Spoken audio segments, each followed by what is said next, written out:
Marc, chapitre 9. Il leur dit encore: Je vous le dis en vérité, quelques-uns de ceux qui sont ici ne mourront pas avant d'avoir vu le royaume de Dieu venir avec puissance. 6 jours après, Jésus prit avec lui Pierre, Jacques et Jean, et il les conduisit seuls à l'écart sur une haute montagne. Il fut transfiguré devant eux. Ses vêtements devinrent resplendissants et d'une telle blancheur que personne sur la terre ne peut blanchir ainsi. Élie et Moïse leur apparurent. Ils s'entretenaient avec Jésus. Pierre prit la parole et dit à Jésus: Maître, il est bon que nous soyons ici. Faisons 3 abris, un pour toi, un pour Moïse et un pour Élie. Ils ne savaient que dire, car ils étaient effrayés. Une nuée vint les couvrir, et de la nuée sortit une voix: Celui-ci est mon fils bien-aimé. Écoutez-le. Aussitôt les disciples regardèrent tout autour, et ils ne virent plus que Jésus seul avec eux. Comme ils descendaient de la montagne, Jésus leur recommanda de ne dire ce qu'ils avaient vu à personne jusqu'à ce que le Fils de l'homme soit ressuscité. Ils retinrent cette parole, se demandant entre eux ce que signifiait ressusciter. Puis ils lui posèrent cette question: Pourquoi les spécialistes de la loi disent-ils qu'Élie doit venir d'abord? Il leur répondit: Élie doit venir d'abord pour rétablir toutes choses. Et pourquoi est-il écrit, à propos du Fils de l'homme, qu'il doit souffrir beaucoup et être méprisé?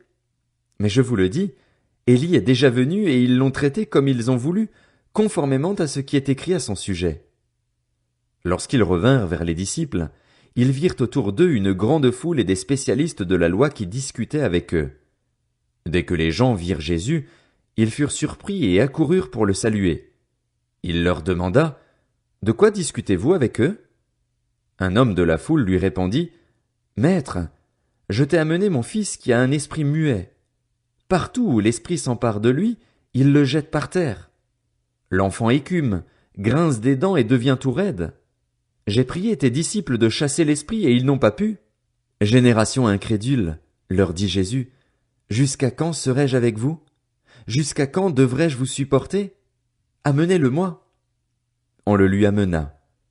Dès que l'enfant vit Jésus, l'esprit l'agita avec violence. Il tomba, et il se roulait par terre en écumant. Jésus demanda au Père: Depuis combien de temps cela lui arrive-t-il? Depuis son enfance, répondit-il, et souvent l'esprit l'a jeté dans le feu et dans l'eau pour le faire mourir. Mais si tu peux faire quelque chose, viens à notre secours, aie compassion de nous. Jésus lui dit: Si tu peux. Tout est possible à celui qui croit.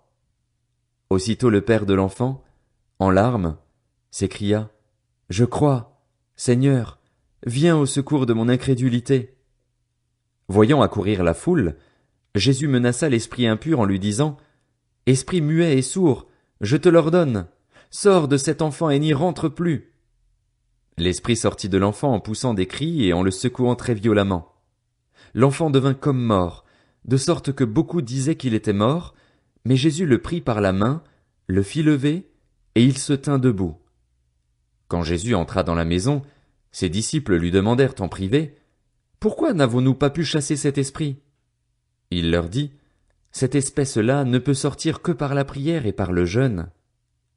Ils partirent de là et traversèrent la Galilée. Jésus ne voulait pas qu'on le sache, car il enseignait ses disciples et il leur disait: Le Fils de l'homme sera livré entre les mains des hommes. Ils le feront mourir et, 3 jours après avoir été mis à mort, il ressuscitera.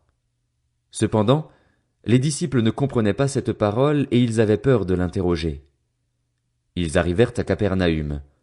Lorsqu'il fut dans la maison, Jésus leur demanda: De quoi discutiez-vous en chemin? Mais ils gardèrent le silence, car en chemin ils avaient discuté entre eux pour savoir qui était le plus grand.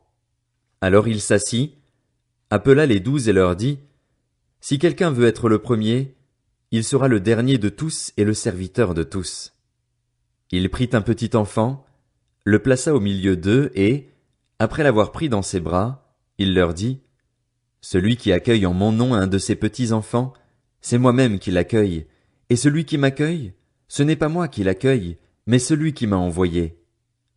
Jean lui dit: Maître, nous avons vu quelqu'un chasser des démons en ton nom, et nous l'en avons empêché parce qu'il ne nous suit pas. Ne l'en empêchez pas, répondit Jésus, Car personne ne peut faire un miracle en mon nom et aussitôt après dire du mal de moi. En effet, qui n'est pas contre nous est pour nous. Et celui qui vous donnera à boire un verre d'eau en mon nom, parce que vous appartenez à Christ, je vous le dis en vérité, il ne perdra pas sa récompense. Mais si quelqu'un fait trébucher un seul de ces petits qui croient en moi, il vaudrait mieux pour lui qu'on attache à son cou une grosse meule de moulin et qu'on le jette à la mer. Si ta main te pousse à mal agir, coupe-la. Mieux vaut pour toi entrer manchot dans la vie que d'avoir les deux mains et d'aller en enfer, dans le feu qui ne s'éteint pas, là où le ver ne meurt pas et où le feu ne s'éteint pas.